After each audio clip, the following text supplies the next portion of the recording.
How much will 2,000 of Arcblock's native token called ABT hypothetically be worth in 2025? Now, even though nothing I say is financial advice, the way to take a look at it is this.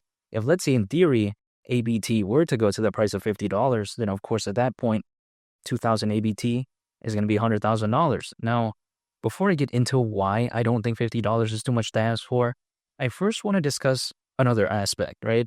And that is some people who may be wondering why 2025 more specifically and not like 2027 or like 2028 or whatever. But even besides that point, there are many signs out there, at least historically, and also from, a certain famous individual that could very well indicate that, you know what, near the end of this year could very well be a very special time. And let me explain why. Because first of all, historically speaking, usually altcoins as a worst case scenario, they typically peak around 18 months after a Bitcoin halving event. So the last Bitcoin halving event, again, happened in April of 2024. So 18 months from then is actually around October this year. So it may not even seem that much longer anyways, potentially give or take around 5 months from here. It's not too bad. Not to mention as well, we take a look at Charles Hoskinson, who not only is the founder of Cardano and the co-founder of Ethereum, but even besides that, in November last year, he said 1 to 2 years from then, he said that he could very well see Bitcoin reaching anywhere between $250,000 all the way up to $500,000. Again, that's best case scenario timeline a year from November last year. So that's actually around November this year. Now, if we take a look at that date right there, it's actually a little bit similar to what I mentioned before, right? When it comes to when usually altcoins peak as a worst case scenario. So this is why I think near the end of this year could be very special. Now, again, is anything based off history going to automatically repeat itself? No. Is anything that Charles says automatically going to be true, at least for what Bitcoin could be moving forward? There's no way to tell, right? But in my opinion, I'm still going to pay attention nonetheless, because with the way cryptos are heading as of right now, with the amount of institutional investors, with the amount of enterprise adoption, with the hype for the Bitcoin ETF, the Ethereum ETF, and also how we have over 600 million crypto owners currently, according to Crypto.com research, more than ever before in history, again, allegedly, I don't see why that doesn't seem too far-fetched. Not to mention as well, if ABT were to go to the price of $50, considering current circulating supply, market cap would be around $5 billion.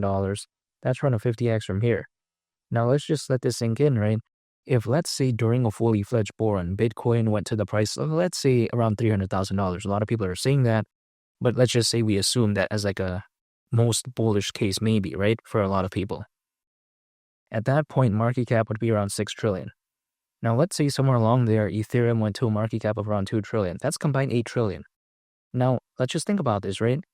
First of all, in a trillion, that's 1,000 billion, and in a billion, that's 1,000 million. And keep in mind, these are just from 2 projects alone. I'm not even using like, hey, what would Solana or like, BNB or XLM, XRP reach? No, I'm not saying that. Let's just say from these 2 examples, are we saying that out of 8,000 billion, 5 billion somewhere along there can't flow into this?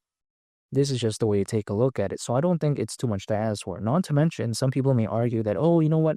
ABT can't reach that because there's too much competitors now. And here's the thing. Because there are so many launch pads nowadays, it's so easy for people to launch nonsense projects, whatever, right? Also random like meme coins, whatever.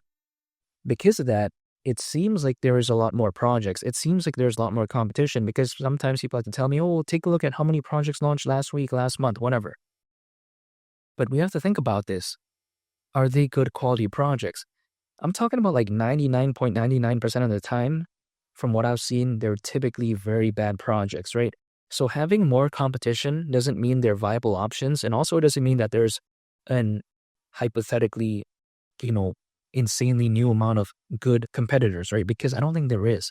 I think there's more good competitors when compared to back in 2021, but it doesn't feel too much. Do we have more competitors right now? Yes, but a lot of them are not viable. And when it comes to the good ones, it doesn't feel like there was too much of a drastic increase. So I don't think it's bad news when it comes to ABT, and I think hypothetically it could still gain a lot of attention during a fully fledged bull run. Now think about this as well. When it comes to Arcblock, what makes it so special? We have to take a look at how it's even been stated that Arcblock is trying to simplify the process of decentralized application and as well as blockchain development. That's amazing, because there's going to be more blockchains that are going to pop up. In my opinion, there's going to be more applications. So something like Arcblock, I think, is really needed there. Not to mention as well, the core of Arcblock is reusable and composable software components which in this case are called blocklets, and any application on Arcblock is either made up of a blocklet or is a blocklet. But even besides all this, right, we have to consider how when it comes to applications on Arcblock, they can support almost any mainstream blockchain service, including Bitcoin, Ethereum, Solana, and much more. Not to mention, Arcblock has an AI kit, and this is basically like allowing any application, or should I say it enables any application to have AI capabilities. So that's fantastic. AI, I think, is going to be a big narrative. It already is historically, but I think it could even be bigger, especially Bitcoin does a lot better for this cycle. So again, I think this is great news. Not to mention as well, Arcblock, it's focused on decentralized identity. And even though this may seem like a little bit of a boring market to some people, I don't think it's that bad because the decentralized identity market is expected to be worth over $100 billion by 2030, according to Granby Research. So when we take a look at Arcblock, is it a bad project? No. Is the community good? Yes, in my opinion. Is the project good? Fundamentally, I would say yes. Is it the biggest project? Absolutely not, but I do like it. I like it as a complete package. And when I take a look at ABT, it really is a no-brainer for me in my portfolio. I mean, of course, the market's going to do what it's going to do, but one thing I'm going to do is what I can control, which is accumulating more holding and just waiting. $50 is my price target for ABT, and this is something that I'm very bullish on Arcblock, and I'm not giving up. And make sure to subscribe if you gain value from this video. Greatly appreciate it. It's Believe the Captain, and I'll catch y'all on the next one. I'm a peace. Bye.